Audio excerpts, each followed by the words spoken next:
But during a period when Epstein was facing more heat than ever, Bannon got even closer with him. Furtively hid Bannon's arrival. Epstein emailing, "I'm in New York tonight through Saturday if you want to visit," under the cover of darkness. He even cited what he believed was 24/7 surveillance on Epstein. Then Epstein offered a hidden rear entrance where someone would let Bannon in. Now, Bannon emailed about secretly trying to help Epstein redeem his reputation. Think about how some people are in trouble just for bantering with him. Christians he met with feel the media portraying him as beyond redemption was, to Epstein, deeply troubling and offensive. Bannon responds, "We must counter the rapist who traffics in female children to be raped by the world's most powerful, richest men," as kind of a storyline, if you read the email, the way he's putting it. A man who, quote, "can't be redeemed." He adds, "You're a lot of things, which we will show, but you are not that."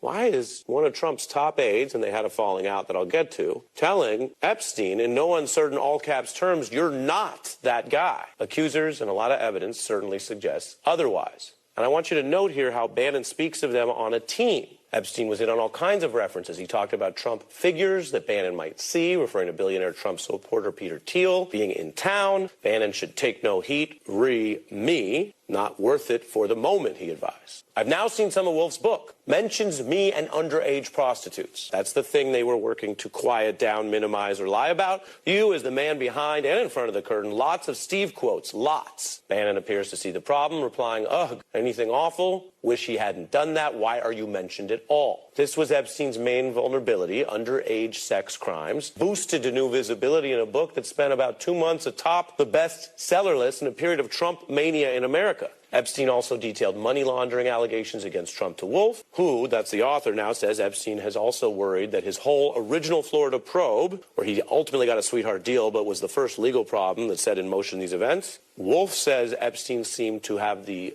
fear, paranoia, or belief that it came from Donald Trump reporting him to the cops as payback. Epstein's anger at Trump, if that's his belief, was on display in Epstein's claims that more than the feds or Mueller was a big deal that year, he, Epstein, was the one able to take Trump down. Just 1 week before Epstein's 2019 arrest, who did this sex trafficker reach out to? Donald Trump's guy, Steve Bannon, to talk about Trump.